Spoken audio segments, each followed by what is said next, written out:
Now, has there Yeah. been a citrus blend in it? Because I was about to say, Yeah. not really, yeah, it smells a little, like, but the different, most potent is the arbor vitae. and if I take the, Sit or lay down. did you bring that top of it? Yes, yeah, Yeah, that does. yeah. You can use it and pass it around. Okay.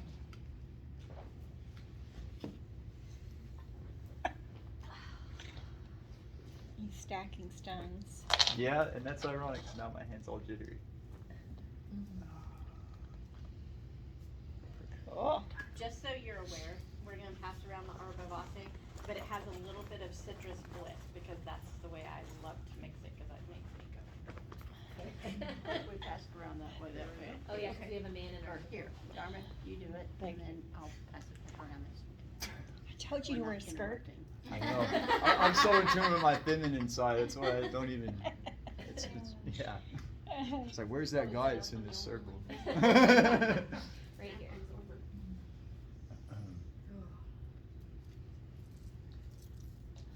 Are we ready? Oh, I'm Yeah. sorry. We're ready. I was like, okay, what are we doing? So, most of you know me. Does anybody not know me? Hello. I'm Patricia Walls, Dancing Up Walls, and I, like all of us here, I do a lot of different things. Today I'm here to talk to you about light language. So light language is the language of light, and there are a lot of teachings on it, and it would take me a very long time to give you all of the teachings on it. I brought the book. If you'd like to just buy the book. And the book has 4 perspectives in it. It's not just what I know about light language, it's also 3 other very high influential beings. Influential not as in society, but with spirit. And they all share their information and understanding about light language with you. So it's a good book. You can also get it on Amazon. You don't have to buy it from here. But light language for me is source language. It's the language that we spoke before we came into being. And it's the language that we spoke before Tower of Babel. So if anybody knows about the Tower of Babel, all human beings spoke the same language. And then we went into the Tower of Babel, and we came out, we were speaking different languages. We separated into different groups who were speaking different languages. And so my light language partner, and she's one of the authors of the book, Laura, first shared that story about the Tower of Babel, because we're all still learning, really, what light language is, because although we started channeling it, we didn't really have an understanding of what it was. So we had to ask Source, what is this? Arbor vitae and a little bit of citrus. That's hiding perfect. That's hiding perfect. Where do I put it? Anywhere you want. Anywhere. I just put a dab on your wrist. I've got other stuff on my wrist. No, I put it right here under my I ear. put mine on my ankles. There's all That's a kinds good of one. options. Ankles is good. Okay. Ankle feels good. Thank you. So good from head to toe. Thank you. So, so we were all doing that. We were all asking for understanding about what this language was that we were channeling, and how we used it to help others. And so we were getting bits and pieces, and one of those bits and pieces was the Tower of Babel, and that made sense to us. In Laura's travels, she met a guy. He was a client, because she does holistic healing, and he was a client, and she felt as though she needed to speak light language for him, and so he agreed, and she did. And turned out that he spoke like 7 or so different languages. And he told her, he said, that's interesting that I can pick out different words from the 7 languages that I speak. I can pick out different words in your transmission. You know, and Wow. he said, that's interesting how they all come together. And when she told me that story, I went, "Pff, of course, right?" And so when I was writing the book, my portion of the book, and I was describing the different ways that people transmit it, like you can transmit it through speech or through song. And what we're calling the dialect is entirely different when I'm singing it from when I'm speaking it. And also through hand mudras, through hand movements, and through sacred dance where you're moving your body, and through toning. So there are different ways that it comes through because it is a frequency. Sometimes it's a spoken frequency, sometimes it's a moving of energy with your hands or body. But anyway, so I was writing the book and I was trying to give explanations for all of these movements and for the dialects, because that's the only word that we could come up with. It was the dialect. When I'm speaking light language, it might sound different from when either of you are speaking it. And it's not that it's not light language, it's that we call it a dialect. And my dialect will change when I'm doing personal sessions. Sometimes it changes from person to person. It's like speaking a different language every time. And so I was trying to explain that in the book, and I asked the beings, okay, how do I explain this? And they reminded me of the story that Laura tells about the Tower of Babel. And the beings are always telling me that I'm a source of entertainment for them. With my innocence and sometimes I'm so naive. And they laugh at me quite often. So they were laughing at me and they said, "Don't you get it? When all of you went into the Tower of Babel, you were speaking the same language. When you came out, you were speaking different languages. Those different languages are all a piece of the original language. So when you're transmitting light language and it sounds different to each person, they're picking up on just another piece, another fractal of that language. And no one's ever going to get the entirety of the language. We're just getting fractals of it. Whatever it is that you need is what you're going to hear." And so I went, oh, okay, that makes sense to me. That's why it sounds different when I speak it or you speak it or you speak it. It's still a light language. It's just different fractals of the one language. So there you go. Light language is downloads of information. Sometimes you'll get downloads of information. Sometimes you will get healings in your body if you've made that agreement, because nothing happens that we don't agree to. And so sometimes if you have come with the intent of healing and you've agreed to receive that, then that's what you'll get. And some people have just gotten understandings.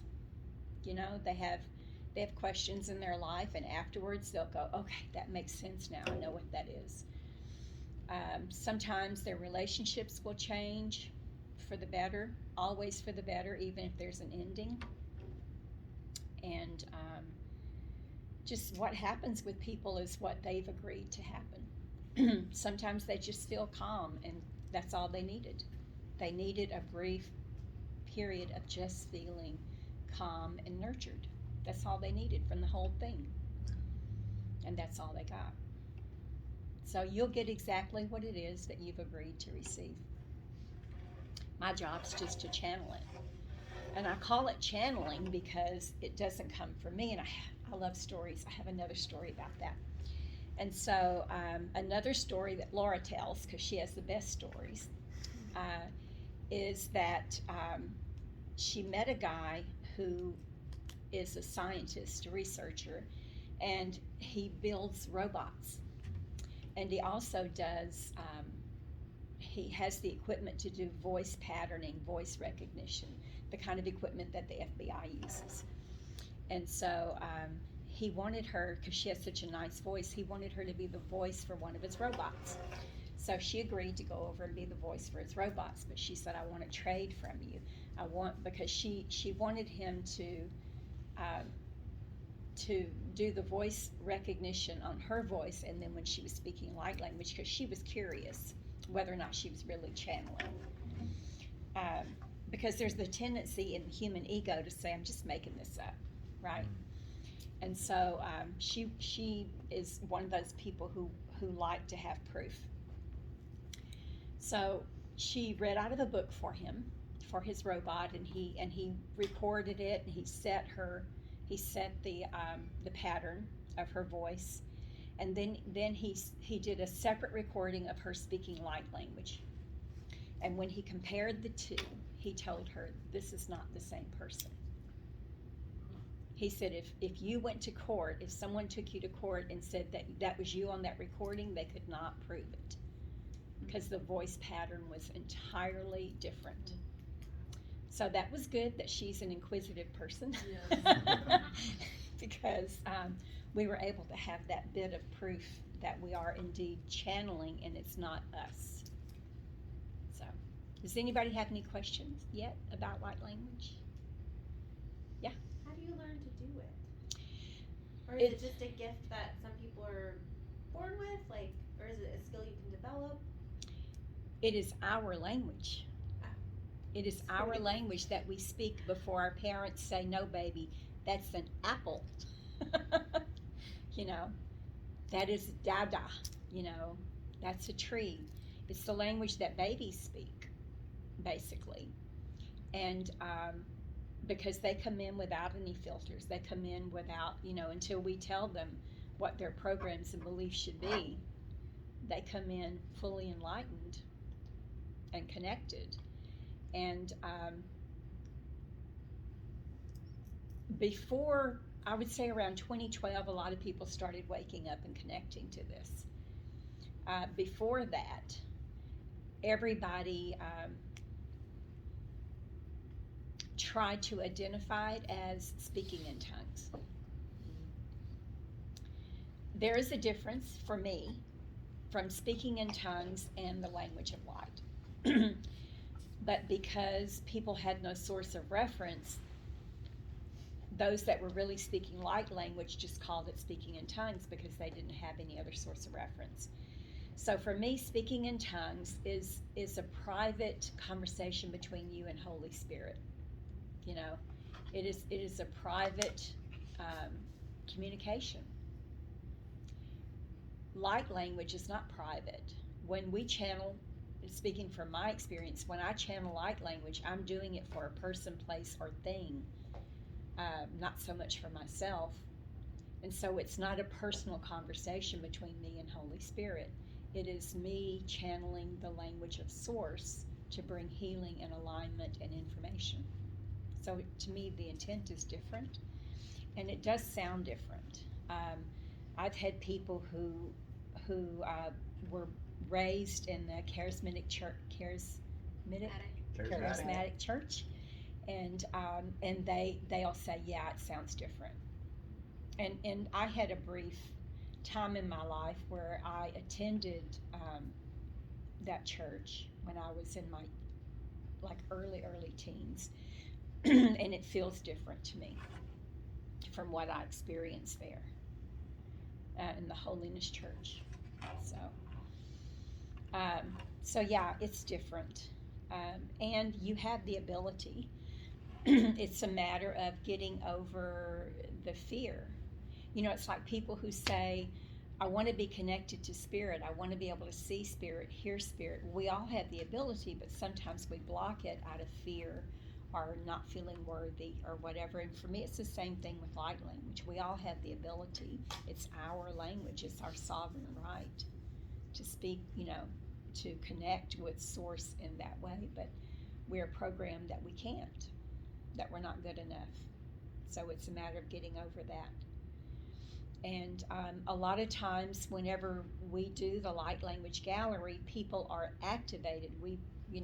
Here we go with language again. We don't have a better way to say it. But we find that people are activated and that they begin to speak light language at some point. Maybe not in the group, but they'll report later, I was in the shower the other day and this language just started coming out, So it does activate you if you're ready, and you are in the place where you're ready to be a channel for that energy and information. Then it does activate. Like, didn't you say that you began to speak it? That's not what I heard you say? Well, you said it, you just didn't say it out loud. Oh. And that's kind of what I was wanting to say though about language. 'Cause I heard Listening it. to you. I would make it easier to call it something more like an audible transmission Mhm. rather than, because language has the connotation like it's something you're to grasp, but it's not something graspable like English language is. Or Yeah, like there's no convey it. translation for it. Yeah, so it's like a deeper or a different level of communication than something graspable like the words we're using right now. Mhm. It's a different type of message versus the logical way of Mhm. grasping something and holding it finite. Well, are you communicating? Are you transmitting in that way? I would say so, probably. Da-da. Okay. Sometimes I find myself toning. Do you tone? I don't know what that means. Oh, that? Yeah. I call myself tone deaf. I don't hear the different. I don't hear the different tones. Like, Okay. Yeah. Which I know is not like, I think all of us actually can, but like we get. Anyway, I don't. I'm know. with you on that. I didn't identify it yet. Yeah, like Like, I still remember being in. Oh, maybe this is one of the things I can work on. I still remember in elementary school, 3rd or 4th grade, and literally everybody in the music class cheering for me because she hit that little fork thingy on the wall, and I actually was able to match it. Only time the entire year, and the whole class cheered for me. Okay. So here's something I want you to consider. Okay. Whenever you're learning about crystal and herbs, Mhm. that's the best analogy I can give you. So whenever you're wanting to learn about crystals and herbs, you go to a book. Mhm. The book is written by another human being. And the book is either copied from another human being's perspective about what that herb or crystal is used for, or sometimes they channel their own information. But so when you're reading from that book, and the book says amethyst is for a higher, is for your crown chakra, it's for your higher source being. And you're reading about echinacea. Echinacea is used for colds and inflammation of the lungs and da-da-da-da. That is how that person who first developed that definition, that's how that person received that stone or that herb. We are individual. Although we're the same, we're individuals, and we perceive differently. If I were to ask 10 people in this room to tell me what the word love meant to them, 80% of them would have a different definition of what love means. So it's the same for herbs, it's the same for crystals, it's the same for tones. Okay? And so when your music teacher tells you this is an A, this is a C, that's because they are repeating what they've learned. But the frequency of A doesn't mean the same for everybody. It doesn't feel the same in everybody's body, right? So you're an individual, and you're just not going with the program, and that's what you're not supposed to be doing. You're not supposed to be going with the program. Well, there you go. Yeah, like when I fasted, one of the times that I fasted, there were 2 flowers that were around me. One was an echinacea, and one was this beautiful purple green plant with tiny, tiny leaves on it and purple flowers. And whenever I asked Source, I knew what echinacea was because that's what the book said it was, right? But I didn't know what the other one was. And so I chose that one first and said, well, what is that plant, and why am I attracted to it, and what does it mean to me? The answer was it was the understanding plant. That if I were to take a tiny, ask of course first, but if I were to take a tiny leaf from that and chew it with the intent of asking a question, I would get understanding in multiples of 3. 3 hours, 3 days, 3 weeks, 3 months, but the understanding would come in one of those, And so I said, okay, well, what about that plant? You know, and I was pointing to the echinacea, and they told me that plant is for pain. Well, you're not going to read that anywhere, you know, but they said that plant will bring you relief from emotional pain. That's how you use that plant. But everywhere that we're taught, you use the root of that plant. They were talking about the flower, using the flower. But that was my first induction into understanding that what works for one person is only, when you read those books, they're only guidelines. And everything I'm sharing with you is only a guideline. There's an old shamanic saying, right? Listen to everything I say, but don't believe any of it. And so, everything that I'm sharing with you is just a guideline. And then you have your own understanding about what it really means in your life.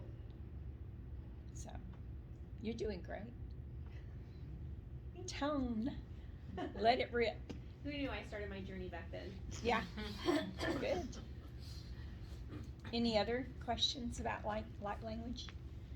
In the book, do you describe the hand gestures and the vocalizations? Mm-hmm. I give my explanation for them. Rachel Sophia mentions about another perspective of it, but she mentions about like hand gestures and what have you. I would like to get that information. Yeah. And that's from my understanding. Like most of it, like you said, everyone's unique in their way, and so like the hand gestures, I'm not sure if that's like I don't really see you do a lot of hand gestures per se, like I would imagine Rachel Sophia is talking about. Right. And so yeah, it's kind of how your body moves. Could My be son different. does. Yeah. There are some people who only transmit it through hand gestures.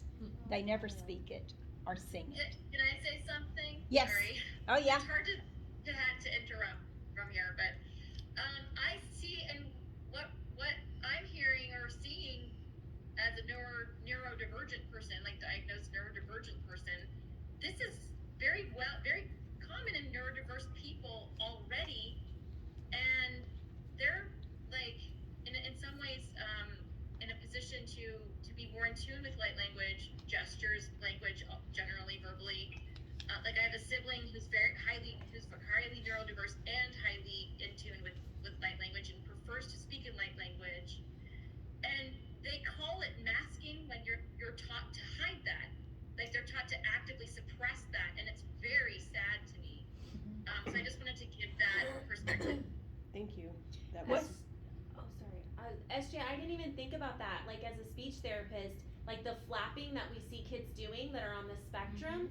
Oh my goodness. Absolutely. Thank you. Absolutely. Yeah, they're expressing. Cool, so Yeah. good. that was. my So question. also when you're moving your hands, you're moving energy, right? Yeah. You're creating waves of energy when you're doing this. And so Elements. it's just like with the clairs, okay? Yes. Some people are claircognizant, some people are clairvoyant, some people are clairsentient. Some people have all of those. All of us have all of those. We are born with all of those. But most of the time we exhibit one primarily, right? Like my primary is claircognizant. I have seen full body apparitions, but maybe 3 or 4 times in my whole 67 years, right? But then, and I have heard and I have smelled, but my primary is claircognizant. So for me, it's the same with the gift of the language of light. My primary is speaking it. Sometimes I sing it, sometimes I do the hand gestures. Rachel's primary is hand gestures. And well, maybe not her primary because she also speaks it a lot. But when I first met her, she was moving her hands more than she was speaking it. Okay. So on my YouTube, there is a video of her at Stonehenge, and she's primarily, she's not speaking very much at all. She's moving her hands at Stonehenge. So yeah, everybody does it differently, and some people simply tone. They never create what we would call a vowel or whatever. You know, they just tone, and That's a frequency. Sound is a frequency. I'd like to consider one more thing. Yeah. I just read about it lately, but Rachel Sophia was talking about in her artwork and her paintings of conveying a transmission or a frequency of sort that way. Yeah, through the symbols like this. Yes. Mhm. So just another avenue of conveying that transmission. Yeah. Yeah, and so what happens with the symbols is that when our eyes see these symbols, then we will take that in, just like when you take in beauty or anything else, right? You take it in and you develop your perception about it, and you take whatever nurturing you need from that color or symbol or whatever, and you let the rest go. It's the same with these symbols and with the artwork that Rachel Sophia does. And on Facebook, I have a group called Galactic Frequencies of Light. It's a public group. You don't have to join it. But there are a lot of people who are posting images and artwork, and they're doing videos. So if you're on Facebook, go there and enjoy some of that. What's it called again? Galactic Frequencies of Light. Same as the name of the book. And yeah. So would those symbols be like the Reiki symbols that we learn when we go through Reiki attunement? Could that be, or is that? So my understanding of the Reiki symbols Mhm. are that they are Japanese words. Is that not true? Well, they Yeah, are. the symbol is the Japanese word for seihaki. Yes. Okay. But those And- are also channeled, they're not like from the written language. Oh, it's not the written language. It's a channeled Japanese symbol. Okay, Yes. okay. Because it's the language that he understood, so that's how he wrote it, it looks But it's not the Yes. Japanese language. Yeah, there's Okay. no real word Sahiki, Oh. it was a channeled Thank you, word. thank you. And Because I then- always thought, yeah. Yeah, and now, because there's a book called The Magic of Reiki, Mhm. and he has a bunch of like newer symbols, and so that's why I'm wondering if that's them like channeling it. Because like when I was working on a client, I saw a symbol that I haven't seen anywhere before, Right. and I showed it to him. So would that kind of be Cool. like that? It's a frequency. It's Yeah. this, Yeah. that's the symbol I saw, and I heard higher truth with it. Yep. Cool. I have no idea. It wasn't. Wow, so okay. But So if you Google sacred text, Mhm. you will see a lot of pictures of scrolls and tablets that they found throughout history, and a lot of them look like, to me, they look like the light language that I've been writing. So there's nothing new in the universe, because there is no time, right? The video's cutting on and off and on and off, but we're back. Oh, because you're live. Yeah. See, I'm just recording. So yeah. Yeah, so anyway, that's that. I lost my train of thought. Was there anything else? I feel like I'm hogging all the time. No? Oh, No, that's that's an just to interesting apologize. question. So are those the symbols that you've seen? The ones that are written on your drum or drawn on your drum? So when I'm creating these drums and I ask to channel light language for the person who's receiving it, I am just, it's like automatic writing for me. I'm opening the channel and I'm saying, what symbols does this person need? And as I'm drawing the symbols, I'm speaking it.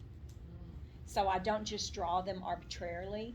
I'm speaking and translating the speech into a symbol. Does that make sense? Yeah. So if you look at my drums, like these symbols won't look the same as the one that Summer has. Some of them may look similar, but when I look back on some of the drums that I painted a year ago, I don't even recognize the symbols. They look, it's what it is. When you wrote them down to begin with, was there meaning to them in the writing? So there are people out there who say that they can translate light language From writing? from anything, from speaking, or they say they can translate these symbols. Like you said, you felt as though the frequency of that symbol was what? Highest truth. Right. And to me, it's just a feeling that you get. It's not a literal translation. Because when I'm doing light language, I'll very often get a feeling, and sometimes I'll get a message, but because I'm also intuitive, the message has nothing to do with the light language. It's a message that's coming from my higher self or the beings that I work with, but it is not the light language. I'm not translating the light language. And that was confusing for us for a long time, those of us that were doing it. And because people kept asking us, what did you just say? And it's like, Who knows? part of the whole point of this exercise is for me to not know and for you to not know. Because if you knew, then you would pick it apart and you would judge it and you would say, oh, I'm not worthy of that. I can't receive that. Right? It's almost like it's speaking to your cells. Right. Like it's a cellular Yeah. language Yeah. because like you said, like Sean, when you were talking about like we're dissecting, we're using vocabulary that we all understand and can interpret and make like intellectual. Yeah, you grasp it. Yeah, grasp it, but Structure it's to not it. supposed to. It's supposed to speak deeper. Right. So It's to push past the ego Yeah. structure. So like when we're talking like we are, we're able to use our ego and and that's okay too. Right. But this is to trick past that and to not have a structure of like in the Reiki symbol, Mm-hmm. how it has a meaning. Yeah. I mean it's channeled, but everybody practitioner can know this symbol is to represent this. Yeah. Whereas in the light language, from what I gather, it's not structured to mean the same thing for everybody. So it can't be tethered to a meaning. It can't be tethered to a structure of any sort. Like because you're speaking English, Mm-hmm. you can understand each other. Right. Because you've been taught what the meaning of this word is, right? But if I were to speak French to you and you don't know French, you would have to discern with your emotional body what I'm trying to say to you. Kind of like the listening woman. You wouldn't be able to pick apart Yeah. what I'm really meaning through my words because you don't understand it. And so it's kind of like that for me with light language because you don't understand what I'm saying. All that you have to resort back to how you feel about what I'm saying. So that's really curious because I started off with speaking in tongues. What I thought was, because that's the way I was programmed. Yeah, but it wasn't. Yeah. But I had a revelation last week and I called Dharma and told her about it. But so what had happened was we were adopting this child and he left his foster home. So that would have ruined all chance to adopt him. So we prayed with UPC, I was in the UPC. While we were praying, all of a sudden I just started speaking. And so the pastor was like, oh, you've already been baptized with the Holy Ghost. Well, maybe it's for Doug. Maybe we're here for him, blah, blah, blah. So during my time of that church, I had, every time I spoke in tongues or light language, I had like a quickening, which I correlate to the Highlander. When he chops off the head, he had the quick, there can be only one kind of feeling. It's just me. Yeah. Just that energy download, like really. So I asked the pastor, do you feel like an energy surge or, what do you feel like? Of course he looked at me like I was insane. So I was like, okay. And being in that moment of just whatever, after I left and looked back, I realized that it was very much emotionalism for 99% of the people. The minute that pastor said, the Holy Ghost is here, then everybody started speaking, it happened. Yeah. But it was different for me because I was always 10 steps ahead of everybody. Also during the end of my time with that time in my life, I had ticker tape things going across my head when I would pray. I knew or felt, now that I know it, Uh-huh. like a feeling, but I could see what was coming out of my mouth. It was the trippiest, coolest Like thing. symbols like these, you mean? More so, the language was in the symbols, but the ticker tape was in so I could understand what it was that was coming out of my mouth. Okay. So again, I asked the pastor, do you have, and he's like, no. I'm like, Never mind. Back up. It's like, so I have this, it's not a joke, but we have to have humor about things. And so sometimes I will go to a festival or whatever, and there's someone there, and they've got their hair in locks, and they're dressed all airy-fairy, and I go, oh, my people, you know, it's one of my people, and I'll go up to hug them, and then they'll start talking. I'm like, back away, Patricia, close your mouth, back away. You know, Yeah. because, you know, So- you thought the minister was online Was and on he the could same- understand what yeah. you were saying, but he wasn't online that No. way, you know? Because in that time period is when I was activated. Mhm. And that's the story I told Dharma, because I'm reading a book called I Am the Word.